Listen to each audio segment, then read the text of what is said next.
Intwari Collection, imyambaro myiza y'abagabo ya Made in Rwanda ituma userukana umucyo mu bihe byose by'ubuzima bwawe. Intwari Collection igufitiye amashati meza ya gisirimu y'abagabo n'ibindi byinshi. Dusange muri UTC parking yo hepfo ku muryango wa 16 urebana na Camellia. Wanaduhamagara kuri 0783 551 661.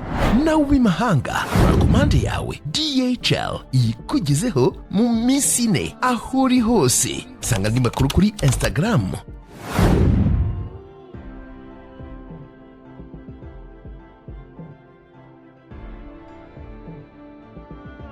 Aka kanya uyu munota turi kuvugana muri Arusha mu rukiko rukuru cyangwa se ku cyicaro gikuru cy'urukiko rw'uburenganzira bwa muntu hano muri Tanzania hari kubera urubanza. Muri kano kanya turi kuvugana hari kubera urubanza aho u Rwanda ruri kuregwa cyangwa se rwajyanyweyo mu kirego na leta ya Kongo.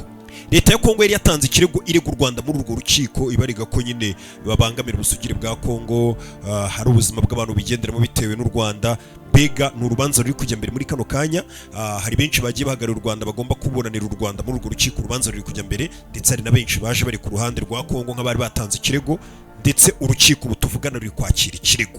Ni urubanza rwabaye rurerure kandi ruri kuregwamo byinshi u Rwanda, kuko u Rwanda nirwo rwari rwarezwe, ntago arirwo rwari rwareze. Mu kanya gato kadatinze turaza kubyinjiramo byose iby'urubanza uko biri kugenda, ibirego byose u Rwanda ruri kuregwa, umwanzuro w'urukiko, baburaniye u Rwanda, ibyo bagiye batangaza byose ni kuri YouTube channel ya New York Entertainment uri buze kugenda ubisanga. Ariyo mpamvu ngubwira buri gihe gukora subscribe cy'umu wa mbere kugira ngo amakuru akugerereho igihe. Nanone kandi iby'urubanza tutarabyinjiramo neza mu gihugu cy'Ububirigi ku itariki ya 10 ubwo inteko ishinga amategeko yari yateranye y'Ububirigi, Maxime Prévost akaba uyu ni minisitiri w'ububanyi n'amahanga w'igihugu cy'Ububirigi Belgique, nibwo yahagurutse atangira kugaragaza ko cyangwa se agaragaza ibyaha bikorwa n'u Rwanda, aho yavugaga ati u Rwanda rukwiye gusabirwa ibihano, ndetse agaragaza ko Ububirigi muri rusange buri gukora uko bushoboye kugira ngo igihugu cy'u Rwanda gifatirwe ibihano bikomeye. Ndetse Maxime Prévost uyu minisitiri w'ububanyi n'amahanga yakomezaga avuga ati u Rwanda kugira ngo bigende neza nuko amahanga yaruhagarikira inkunga yose yahabwaga u Rwanda, kugira ngo bikomeze bigaragare ko tutishimiye ibiri kubera mu burasirazuba bwa Kongo. Ndetse uyu minisitiri n'ubundi yakomeje anavuga ati twebwe nk'igihugu cy'Ububirigi turi mu bemeza tudashidikanya ko u Rwanda rushyigikira M23 kandi bakorana cyangwa se u Rwanda rufasha M23. Uyu minisitiri w'ububanyi n'amahanga yagaragazaga ko bo nk'igihugu cyabo cya Belgique bo ibyo ariko babibona ari nabyo bizera, ari nabyo bashyigikiye. Ndetse akomeza agaragaza avuga ngo ndetse dufite n'impungenge muri kano kanya twebwe nk'Ububirigi ko u Rwanda uriya mujyi wa Goma rwafashe rufatanije na M23. Niko uyu minisitiri Maxime Prévost abivuga, nubwo u Rwanda rwo rubihakana ruvuga ati twe ntago dukorana na M23. Gusa Belgique yo cyangwa se minisitiri w'ububanyi n'amahanga wa Belgique imbere y'inteko yavugaga ko ngo uriya mujyi wafashwe na Goma wafashwe na M23 ufatanije n'u Rwanda, we nikabyemeza. Ndetse akomeza avuga ati ikiduhangayikishije nka Belgique nuko uriya mujyi atari wo wonyine bari buze kurekeraho gufata, bari buze gukomeza bafata n'ahandi hose, aho yagaragazaga nk'impungenge ziri Bukavu cyangwa se mu majyepfo ya Kivu. Ndetse Maxime Prévost yasabaga ko ikintu cyakorwa, umva ari gusaba amahanga, avuga ati ibihugu by'Uburayi cyangwa se ibihugu bigize umuryango w'Uburayi Union Européenne, bino bihugu biri muri Union Européenne, avuga ati dukwiye guhagarika amasezerano y'amabuye y'agaciro n'amasezerano u Rwanda rwari rufitanye n'umuryango w'ubumwe bw'Iburayi. Ububirigi uvuga ngo ayo masezerano dukwiye kuyahagarika mu rwego rwo kugira ngo tugaragaze ko tudashyigikiye ibikorwa n'u Rwanda. Ndetse Maxime Prévost yakomezaga anavuga ati ndetse u Rwanda rukwiye no gukurirwaho gukomeza kuba rwaganira ku bya politike, ku byerekeranye n'igisirikare, ibyo byose rukabikurirwaho. Ubona ko mbega ari kugaragaza ko Belgique ikishyize imbere ari ukugerageza kureba ko u Rwanda rwahabwa ibihano bishoboka byose. Ibi bihugu byombi yaba u Rwanda ndetse na Belgique, ngira ngo urabizi ko muri kano kanya nta na kimwe gifite ugihagarariye cyangwa se ambasaderi mu kindi gihugu, kuko hari ambasaderi wari woherejwe mu Bubiligi agenda ahagararire u Rwanda nk'ibisanzwe. umwambasaderi Ububirigi bwaramwanze. U Rwanda narwo wari woherejwe n'Ububirigi cyangwa se agombaga koherezwa n'Ububirigi narwo ruhita rumwihorera. Muri make ubwo ngubwo nuko ngo ni ibihugu byombi muri kano kanya bisa nkaho umwuka atari mwiza, binagaragarira cyane cyane mu kuntu Ububirigi muri kano kanya bumeze nk'uburi gushinja u Rwanda, runabishyiramo imbaraga nyinshi cyane, bukomeza kugenda busabira u Rwanda ibihano. None kandi mu gihe twari twababwiye ko abasirikare ba M23 bakomeje kumanuka muri Kivu y'Amajyepfo bakomeza bagenda basatira umujyi wa Bukavu, ari nako hafi aho ngaho n'ubundi leta ya Kongo nari kugenda ihohereza abasirikare benshi cyane, yaba aba Kongo, abasirikare benshi cyane b'u Burundi bakomeje kuza, ndetse n'abandi basirikare bose bari gufatanya FDLR bose. Bivuga ko ngo uyu munsi turi kuvugana cyangwa se muri aya masaha turi kuvugana, abitwa ngo ni M23 yamaze gufata ahitwa ngo ni Ihusi, hakaba ari muri Karehe, mbega ni nk'ari wo mujyi munini muri Karehe, aho ngaho bita ngo ni Ihusi. M23 yamaze kuhafata.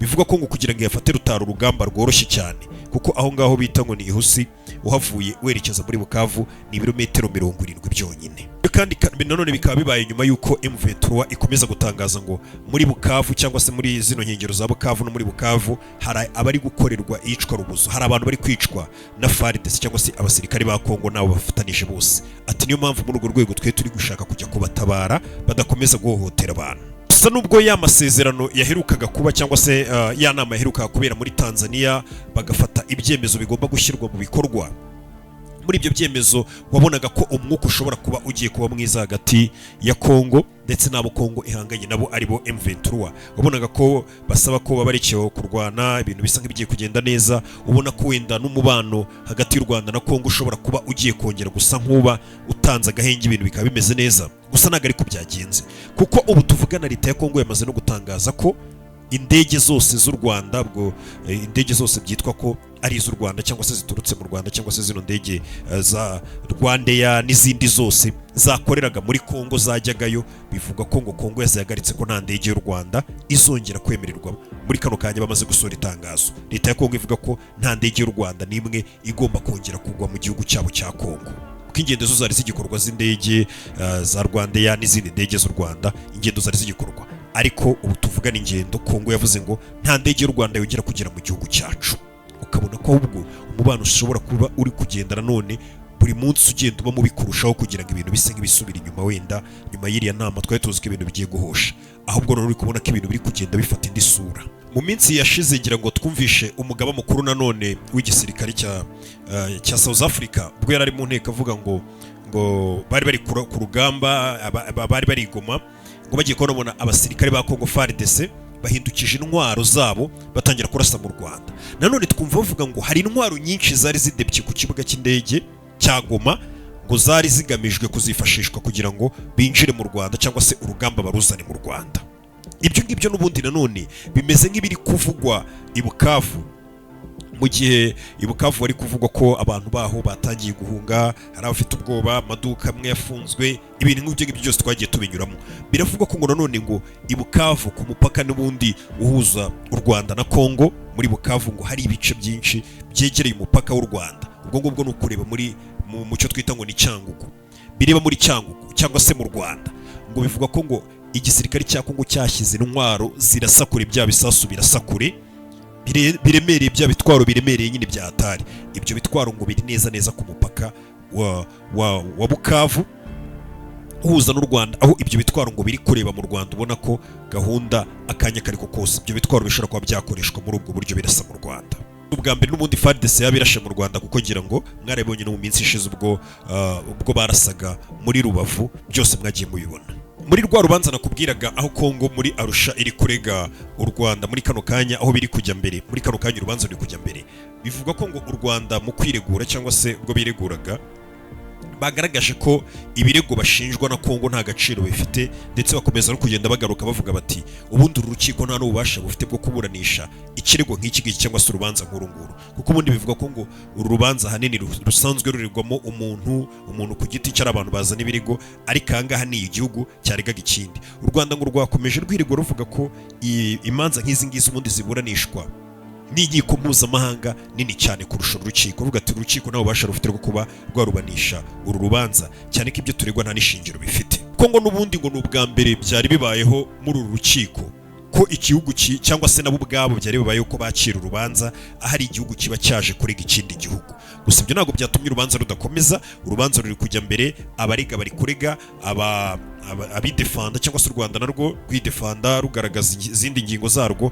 Urubanza rwo rwakomeje ndetse n'ikimenyimenyi mu kanya gatonya turaza kugaruka urubanza nirumara kurangira turebera hamwe byagenze bite, baburanye bate, biriguye bate, ese ubundi ingaruka zirimo ni izihe mu byerekeranye n'urubanza nk'urwo ngurwo, byose turaza kubirebera hamwe. Icyo usabwa yo gukora subscribe aho hasi, ndaje dukomeze n'ibindi biganiro byinshi duce no hirya no hino ku isi, nze twikomereza. Ciao.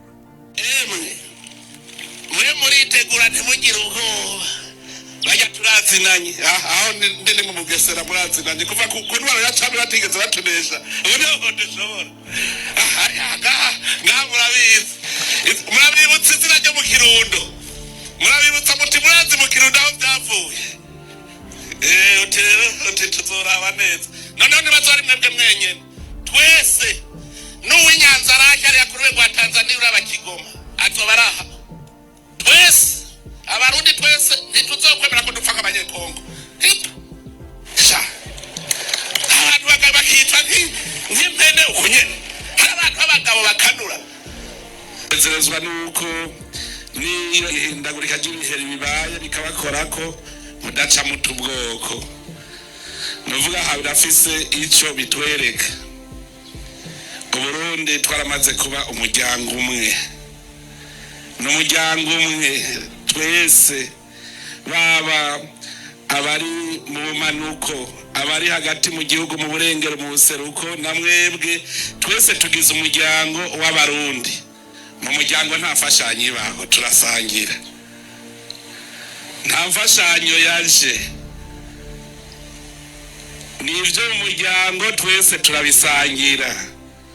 Mu muryango iyo umwe agize ibyago abandi baraza kumushumbusha, bakaza kumutera intege, bakaba bari kumwe, bikaboneka ko turi mu muryango. Nivyo rero biriko biraba. Rero mu muryango kiretse ikinebwe ni yarayusa nta umunezwe kuko nawe nyene aba yibagiye. Mugabo umuntu n'ivyago biragendana. Niyo jambo rya mbere mwumve yuko turi umuryango, kandi ntimuvuge ngo aha ngo habiraheze. Twese tuzohana ku buryo atawusonza urara ubusa hariho uwundi ahaze.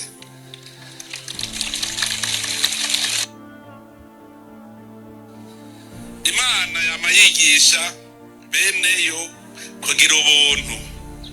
Wewe ukanura ucubera amaso udakanura, wewe utambuka n'amaguru yose ucubera ibekiye utagira amaguru, wewe ufise amaboko na wewe ucubera amaboko ujya atagira amaboko. Rero ikintu cigwa Imana ishaka kuraba yuko abarundi koko tugize umuryango dushigikirana. Iyo mwagize ibyago, ndabizi yuko sibi gusa, hariho n'abandi bariko baravyegeranya mu ntara zitandukanye, ndetse no ngaha mu ntara ya Kirundo murumva ko ari amakomine abiri yagize iki kibazo c'ihindagurika ry'ibihe. No mu Kirundo nyene aho vyagenze neza, ndazi ko bariko barakora begeranya kugira ngo dusangirire hamwe ibyo dufise.